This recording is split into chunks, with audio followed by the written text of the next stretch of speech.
घर बाहर से आम लगता था, लेकिन साथ वाला मकान हमेशा बंद रहता था।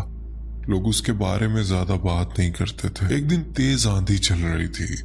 आसमान मिट्टी से भर गया था। छत पर कपड़े डाले हुए थे। नानी कपड़े उतारने छत पर गई। हवा तेज थी, लेकिन अचानक उन्हें एहसास हुआ कि कोई इन्हें देख रहा है। उन्होंने सर उठाया और जो देखा वो कभी नहीं भूल सकती। साथ वाली दीवार पर एक औरत बैठी थी। उसका कद इतना लंबा था कि ऐसा लगता था जैसे वो आसमान को छू रही हो। उसके बाल खुले हुए थे, चेहरा साफ नजर नहीं आ रहा था, लेकिन उसकी मौजूदगी बहुत भारी थी। नानी कहती है कि हवा चल रही थी, लेकिन उसके कपड़े नहीं हिल रहे थे। वो बस बैठी उन्हें देख रही थी। नानी के कदम जम गए। चंद लम्हों बाद वो औरत दीवार से नीचे उतरी, लेकिन जैसे ही जमीन पर आई उसका कद छोटा होने लगा। पहले वो एक बच्चे की शक्ल में बदली, फिर देखते ही देखते बकरी बन गई, लेकिन उस बकरी की आंखें इंसान जैसी थी। नानी चीख भी ना सकी। वो भाग कर नीचे आई, अम्मी को बताया और वहीं बेहोश हो गई। कई दिन तक उन्हें तेज बुखार रहा। गांव वालों ने कहा वो छलावा था। उसके बाद वो घर छोड़ दिया गया। अब मैं आपको अपनी मम्मा का वाकया सुनाती हूँ। वो उस वक्त छोटी थी। गांव में उस वक्त घरों के अंदर वॉशरूम नहीं होते थे। औरतें फजर से पहले खेतों में जाया करती थी। एक दिन मेरी मम्मा और मेरी खाला फजर से पहले निकली। आसमान हल्का सा नीला हो रहा था। अंधेरा मुकम्मल खत्म नहीं हुआ था। वो कच्ची दीवार के पास बैठ गए। मम्मा एक तरफ थी, खाला दूसरी तरफ। अचानक मम्मा ने देखा कि एक छोटी सी लड़की दीवार के ऊपर दौड़ रही है।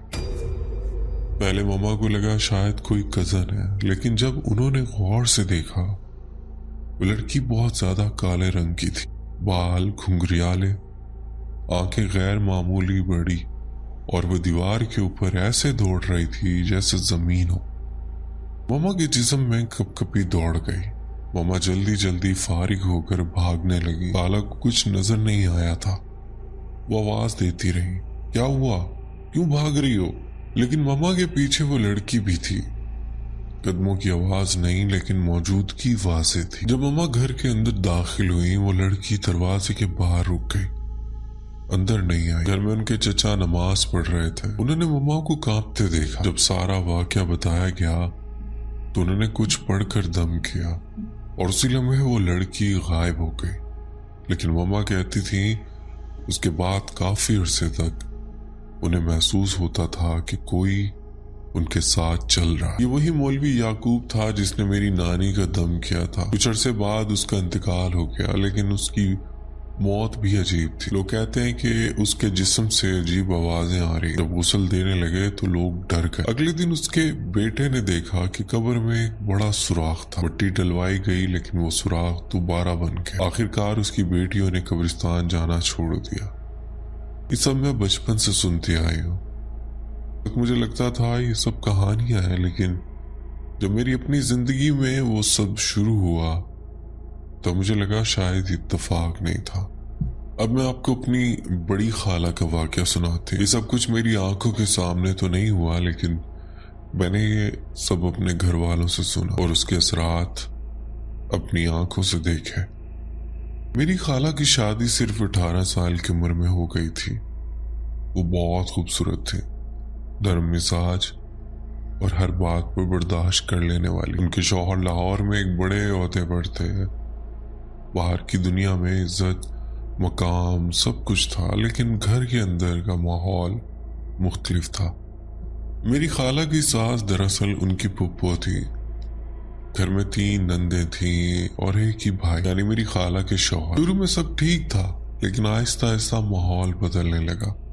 मेरी बड़ी नंद की अपनी शादी कामयाब नहीं थी। वो अक्सर नाराज होकर मैके आ जाती और अपने भाई से कहती, अगर मेरा घर नहीं बस रहा तो इसका क्यों बसे, इसे तलाक दे दो। शुरू में शायद ये बातें गुस्से में कही जाती थी, लेकिन फिर इन बातों में जहर शामिल होने लगा। शादी के कुछ अरसे बाद मेरी खाला की तबीयत खराब रहने लगी। कभी अचानक दिल की धड़कनें तेज हो जाती, कभी बेहोशी जैसी कैफियत, कभी शदीद कमजोरी। डॉक्टर के पास ले जाया जाता, टेस्ट होते, रिपोर्ट्स नॉर्मल आती, लेकिन हालत नॉर्मल नहीं थी। घर में छोटी छोटी बातों पर इल्जामात लगाए जाते। खाने में नमक ज्यादा हो गया, कसूर खाला का। चाय खराब बनी, कसूर खाला का। वो खामोश रहती। एक दिन वो किचन में खाना बना रही थी। गर्मी थी, अचानक उन्हें झटका सा लगा। आंखों के सामने अंधेरा आया और वो सीधा चूल्हे पर गिर गए। इनका बाजू बुरी तरह जल गया। घर वालों ने कहा कि शायद कमजोरी है, लेकिन मेरी खाला कहती थी उन्हें पहले से अजीब सी घबराहट महसूस हो रही थी। फिर घर में सरगोशियां शुरू हुई। हसद है, किसी ने करवाया है, तावीज दफन किए गए। मेरे नाना अबू ने एक आलिम के पास लेकर गए। आलिम ने कुछ पढ़कर कहा जो दफन किया गया था वो अब गल चुका है, बहुत देर हो चुकी है। ये जुमला सुनकर सब खामोश हो गए। वक्त गुजरता गया, लेकिन मेरी खाला की सेहत मुकम्मल ठीक ना हो सकी। उन्हें दिल का मसला हो गया। तो सबके बावजूद उन्होंने नमाज नहीं छोड़ी, कुरान की तिलावत करती रही, हज भी किया। उनके पास सब कुछ था, लेकिन सुकून नहीं था। जब उनका इंतकाल हुआ, घर वालों ने बताया उनका जिस्म स्याही माइल हो गया था। मैंने उनकी आंखों में हमेशा सब्र देखा था। उन्होंने कभी शिकायत नहीं की, लेकिन जो लोगों ने उनके साथ किया, आज वो लोग अपने घरों में सुकून से नहीं है। मैं किसी के अंजाम पर खुश नहीं होती, लेकिन मैंने अपनी आंखों से देखा कि जुल्म हमेशा वापस आता है। ये मेरी खाला का वाकया था, और इसके बाद मुझे हमेशा लगता रहा हमारे खानदान में कुछ ना कुछ ऐसा है जो नस्लों से चल रहा। लेकिन जो मेरे साथ हुआ वो सबसे ज्यादा खौफनाक था। अब मैं आपको हमारे घर के बिल्कुल करीब पेश आने वाला वाकया सुनाती हूँ। ये किसी दूर के रिश्तेदार का नहीं है, ये हमारी गली का एक वाकया है।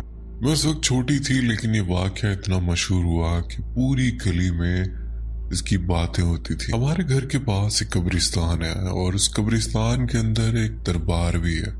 वो जगह बिल्कुल सुनसान नहीं होती। दिन में लोग आते जाते हैं, मस्जिद भी करीब है, लेकिन शाम के बाद वहाँ का माहौल बदल जाता है। हमारी गली की एक लड़की की आदत थी कि वो हर जुमेरात दरबार जाकर दिया जलाती थी। वो बड़ी बाकायदगी से जाती थी। एक जुमेरात वो गई, दिया जलाया, फाते पढ़ी और वापस घर आ गई। लेकिन जैसे ही वो घर के अंदर दाखिल हुई, उसकी हालत बदलने लगी। पहले आंखें खाली हुई, जिस्म अकड़ने लगा, और फिर वो बेकाबू हो गई। घर वाले समझे शायद तबीयत खराब है, लेकिन अगले चंद मिनटों में वो अचानक दौड़। उनके घर के पीछे एक मकान बन रहा था। लोहे के सरिये निकले हुए थे, ईंटें बिखरी हुई थी। वो लड़की इतनी तेजी से दौड़ी, कोई पकड़ ना सका। वो सीधी छत पर चढ़ गई और फिर छलांग लगा दी। उसका पांव सरिये में फंस गया। वो बुरी तरह जख्मी हो गई। घर में चीखें गूंज उठी। फौरन एक कारी साहब को बुलाया गया। उन्होंने दम किया, और जब पूछा कि मामला क्या है, तो उस लड़की के मुंह से आवाज आई, इसने मेरे बच्चे को जला दिया, मैं इसे नहीं छोड़ूंगी। ये सुनकर सब साकित रह गए। कारी साहब ने कहा, यह मामला इनके बस का नहीं, किसी आमिल के पास ले जाओ। उसके बाद अजीब सिलसिला शुरू हो गया। जब भी उस पर कैफियत तारी होती, वो सीधा कब्रिस्तान की तरफ भागती। इतनी ताकत आ जाती कि चार चार लोग भी उसे पकड़ ना पाते। वो घंटों वहां बैठी रहती, फिर अचानक बेहोश हो जाती। गली में बातें होने लगी। कोई कहता साया है, कोई कहता वहम है, लेकिन उसकी माँ के चेहरे पर सिर्फ खौफ था। एक दिन वो सोकर उठी। उसकी खाला घर आई हुई थी। किचन में सब्जी बन रही थी। वो लड़की अचानक किचन में गई और चाकू पकड़ा। घर में शोर मच गया। अल्लाह का शुक्र है जुबान मुकम्मल तौर पर नहीं कटी, लेकिन वो मंजर आज भी लोग याद करते हैं। आखिरकार किसी ने मुल्तान के एक आलिम को पता दिया। उसे वहां ले गए। आमिल ने दम किया और पूछा, क्या मामला है?